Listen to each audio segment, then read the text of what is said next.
We're back. I'm here with David Foley. He is part of the Sewer Fairness Alliance of Chelmsford, also the president. Probably go back to prior town talks when this issue was first brought up before it was enacted by town meeting. It sounds like you guys now have some sort of civil suit against the town. Yep. I wanted to talk to you a little bit about, why don't you talk a little bit about the history first, and then you can kind of get into what you guys are up to now. Good. Well, just to give a little refresher, let's say, on the history of the grinder pump program in Chelmsford, without going too far back, because the sewer program started like 30 years ago, but there was a bylaw passed in 2014. That's already going back 4 years now. Wow. And that was the bylaw in which the maintenance of the grinder pumps would be assumed by the town, as opposed to the individual homeowner, which it was previously to that. So we're 4 years into the program.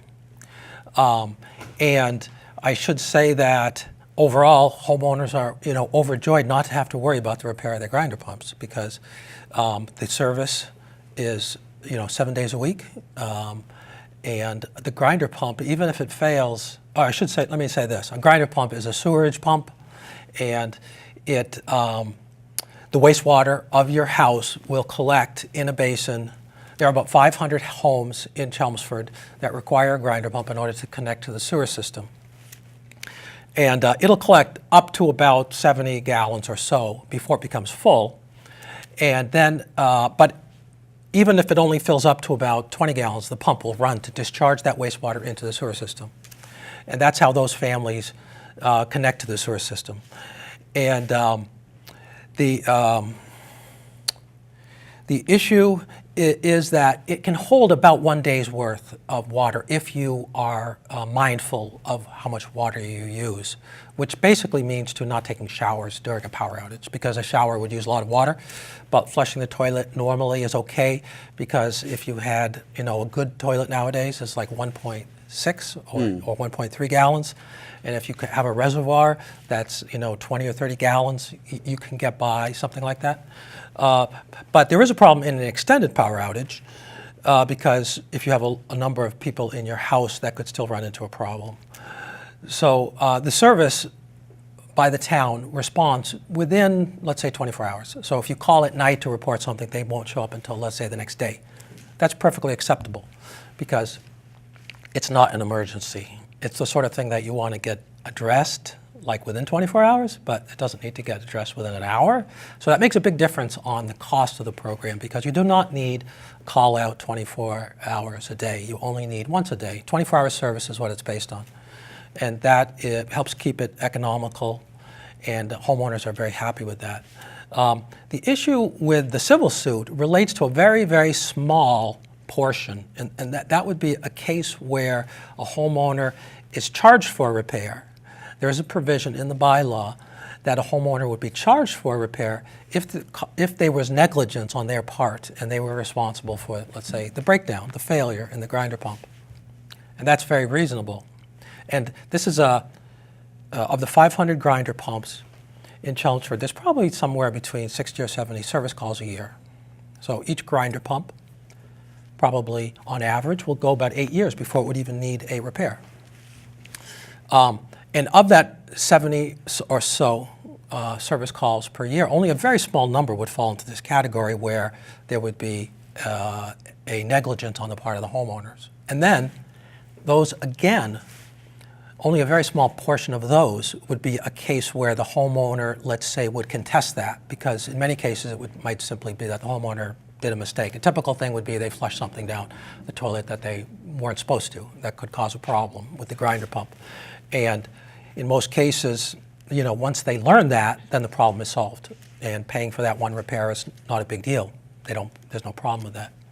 On a very, very limited number of cases, you'd have a situation where there's some sort of a mix-up.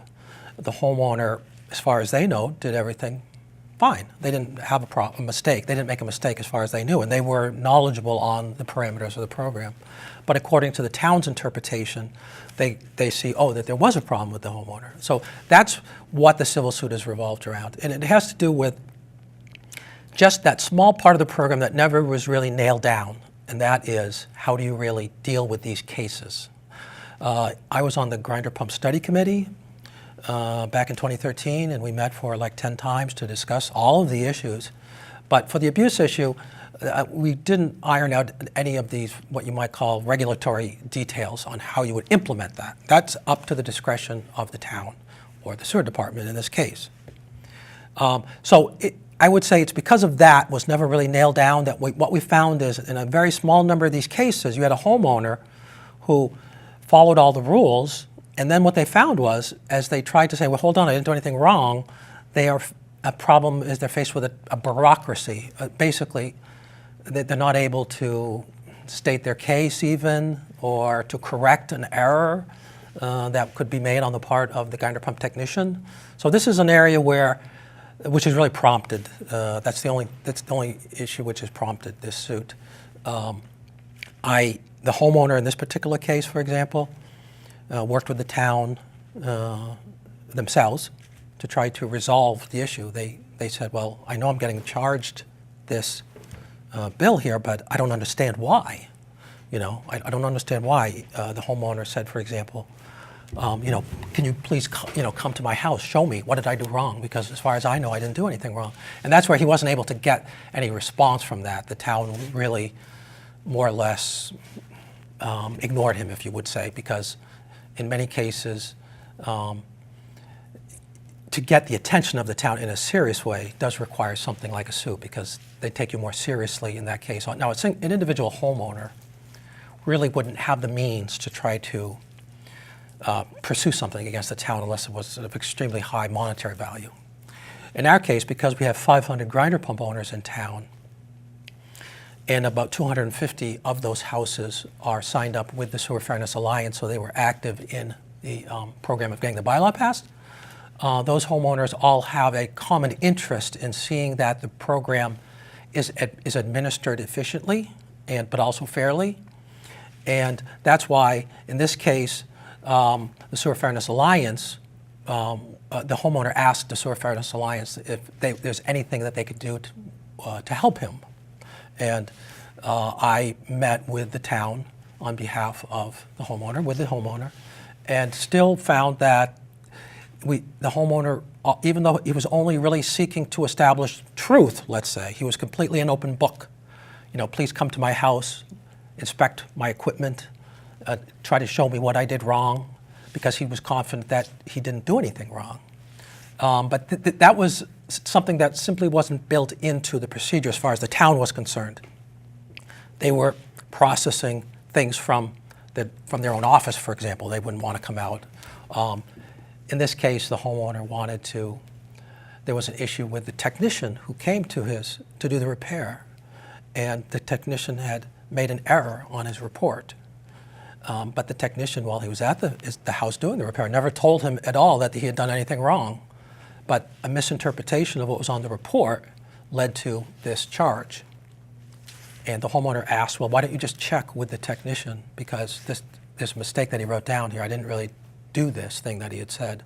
So just check with him, just talk to him, because I talked with him. I know that I didn't do that. But that was not within the parameters of the program, so it was kind of a bureaucratic nightmare in a way for individual homeowner. So that's kind of a lot. I know it kind of went on there for quite a bit, but I think it's all good information. Yeah. So are you guys as a whole, collective whole, because you say it's civil suit, but is it a class action suit? Yes, we're filing it as a class action. Okay. We're using this particular case kind of as an example. Like our claim is that there isn't appropriate due process in the procedure of determining abuse, using the case. This is a case that it couldn't possibly be appropriate due process, because in this particular case, the homeowner, not only does he claim he hasn't done anything wrong, but the actual evidence in this case, there's no evidence suggesting that he did anything wrong. And it revolves around this one grinder pump repair. So in this particular case, this particular failure took place during a power outage. So it's a rather unusual case.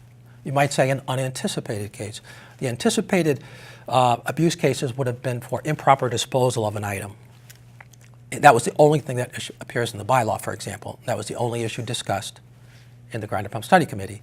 But it's understood that any form of negligence, the homeowner would be responsible regardless of whether it was explicitly spelled out. So if they had done something, that was wrong, negligently wrong, they should be responsible for it. Now, in this case, it was a power outage, so the homeowner was operating the grinder pump on a generator, and that's where the confusion in this case comes in, because it was running on a generator. While it was on the generator, the grinder pump failed.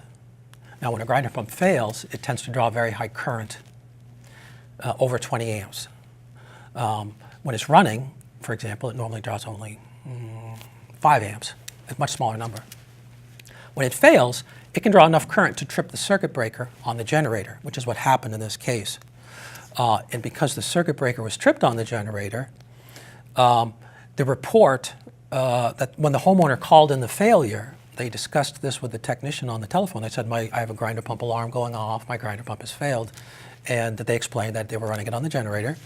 And he asked them, well, please go and check the generator, go back to check the generator to see if the generator is producing the correct voltage, which in this case would be 240 volts. And the generator has a little, I brought a little prop here, because the case revolves heavily around the generator.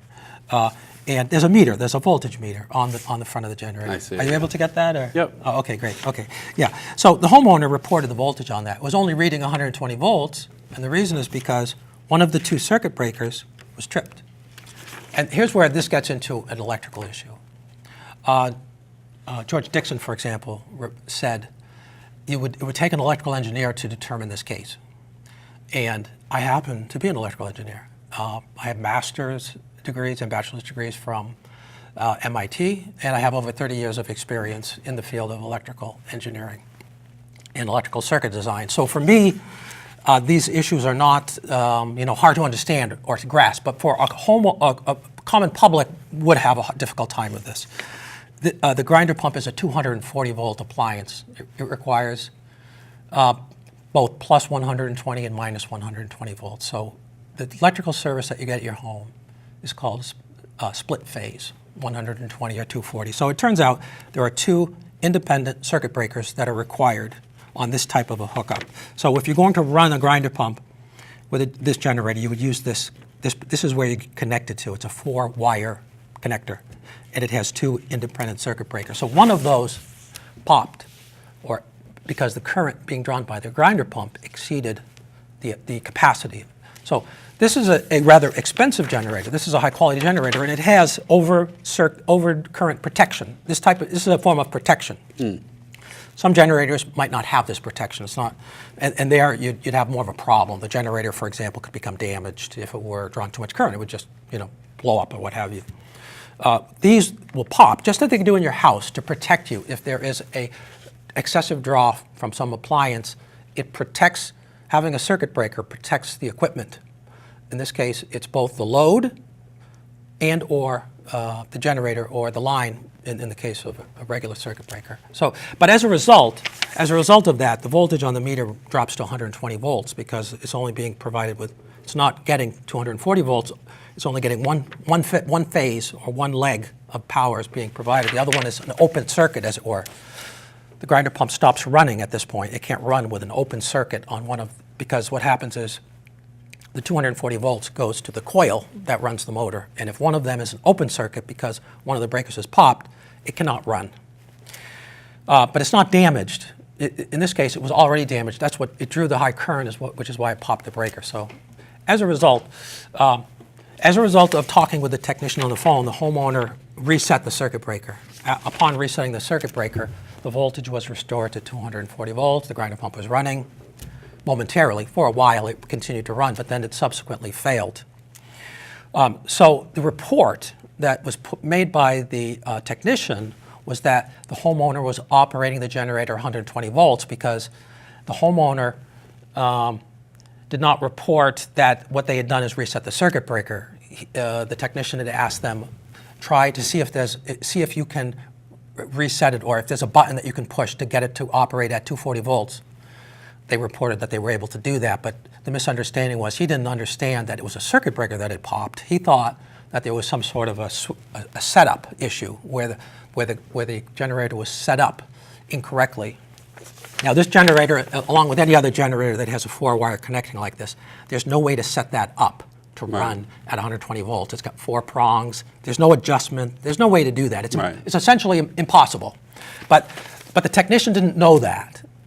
There's no reason why he would need to know that in order to repair grinder pumps. So I have no problem, on the technician. He made what I would call an honest mistake.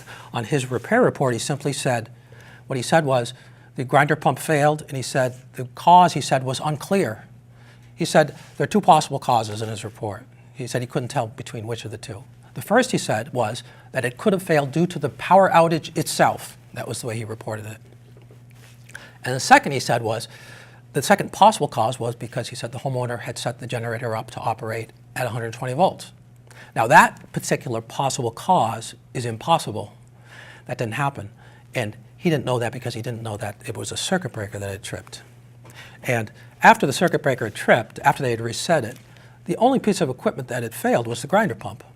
And none of the other equipment in the house which was operating, which was a refrigerator in the garage and a refrigerator in the kitchen, those were running fine. There was no failure on those. There was no high current draw on those. So the town, because they saw in the report that it said, oh, the generator was set up at 120 volts, they immediately latched on to this idea the homeowner must have done something wrong.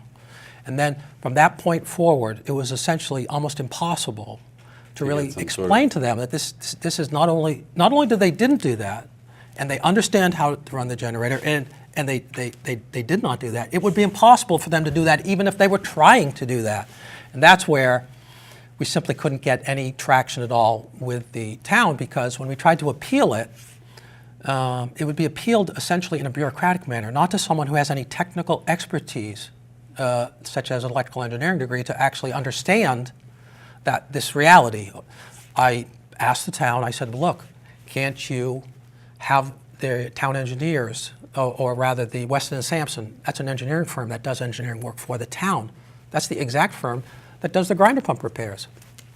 But as a firm, they have other engineering resources that could be applied in a case like this in order to make a determination.